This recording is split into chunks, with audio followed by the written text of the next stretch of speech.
Support comes from the Missouri Forest Products Association, saluting Earth Day on April 22nd with an ongoing commitment to help offset carbon emissions with sustainable harvesting of Missouri forests. Details at choosewood.com.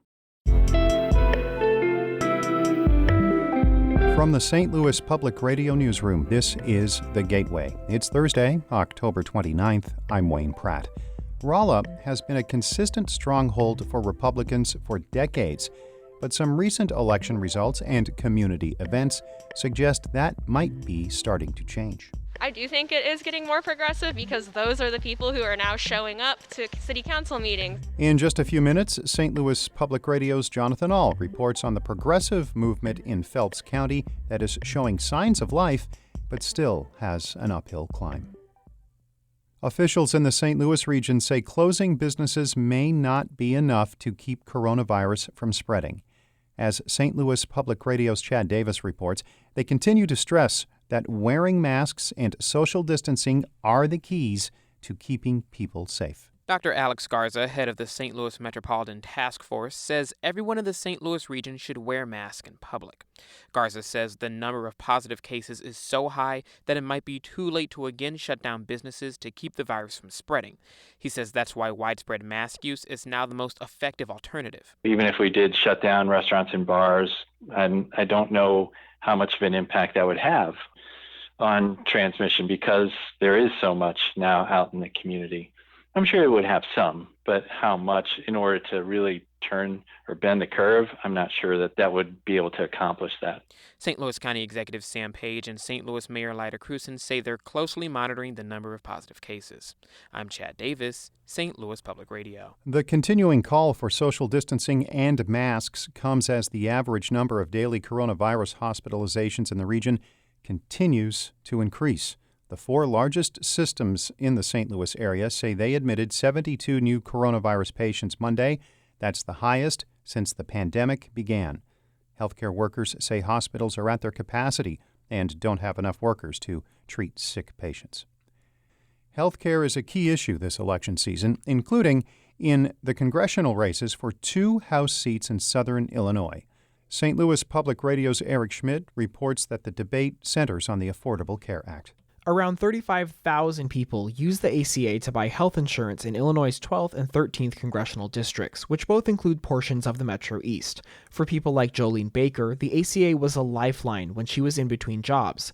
The East St. Louisan says she has high blood pressure, arthritis, and other medical conditions that need consistent attention.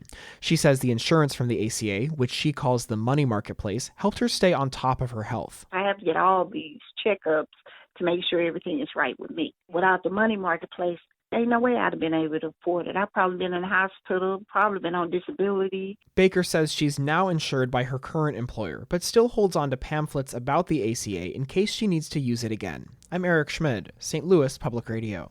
An international exhibition featuring high-resolution reproductions of Michelangelo's work will stop at America Center in St. Louis. The show opens November 6th. It includes full-sized images of frescoes the Renaissance master painted in Vatican City's Sistine Chapel. America's Center General Manager Matthew Dewey says visitors will be protected by strict coronavirus safety measures. Plenty of social distancing, the mask, everything that you would expect to keep everybody safe, we will be implementing. You can almost get through this entire experience from the entrance to the exit without ever touching anything throughout the whole day. The convention center recently installed touchless front doors and received an international certification for its cleaning protocols.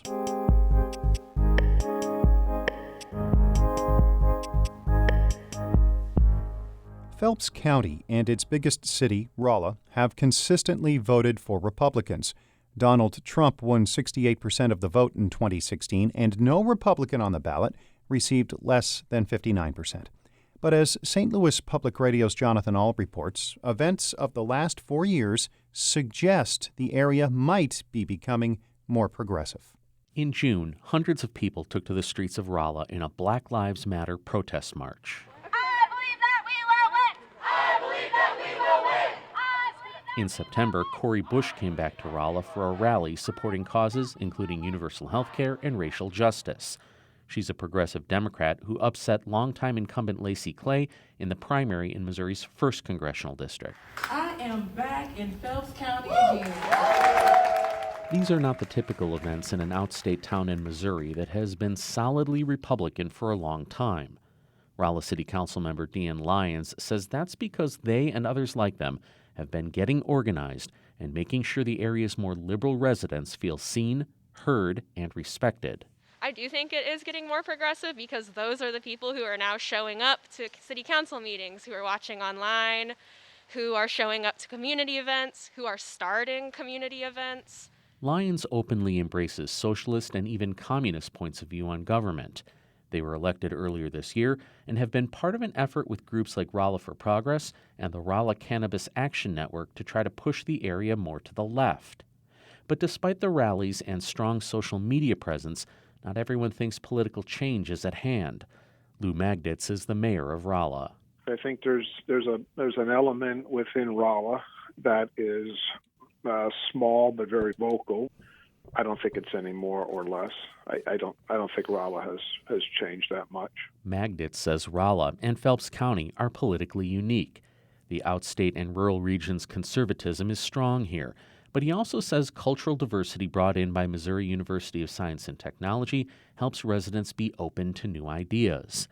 But he says radical thoughts on either side of the political spectrum are not the norm.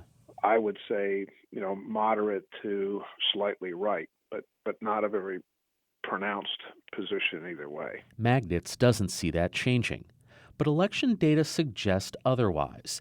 Larry Gregg is a history professor at S&T and author of the school's 150-year anniversary book.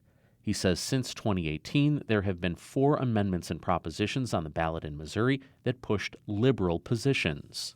If Phelps Countyans and Rolla residents were truly conservative, they would have voted all of those down.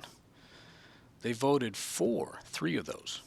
Gregg says local voters' support for medical marijuana, a higher minimum wage, and the Clean Missouri Amendment in 2016 show some strong progressive thought, even when those same voters overwhelmingly elected Republican representatives who opposed those same proposals. Gregg says it's unlikely that Phelps County will vote for Democratic presidential candidate Joe Biden or gubernatorial candidate Nicole Galloway, but the margin of Republican victory might be a lot less than usual. Even when you lose, that still reflects an impetus for progressive issues. And what those who advocate those issues need to do is build upon that. And that's exactly the plan for Rolla's progressives. Lyons says just by getting more liberal candidates to run this year and seeing good-sized crowds at rallies has been a victory already.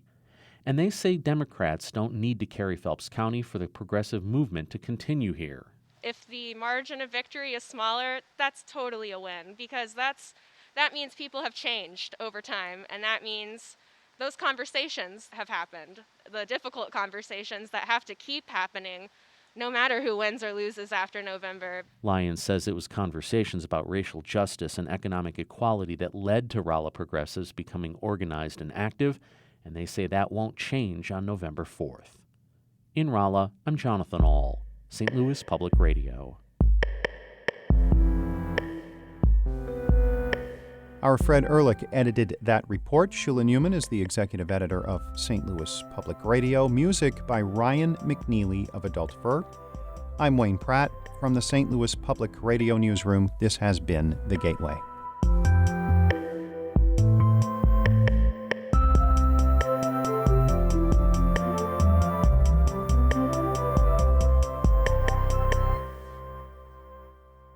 Support comes from the Missouri Forest Products Association, saluting Earth Day on April 22nd with an ongoing commitment to help offset carbon emissions with sustainable harvesting of Missouri forests.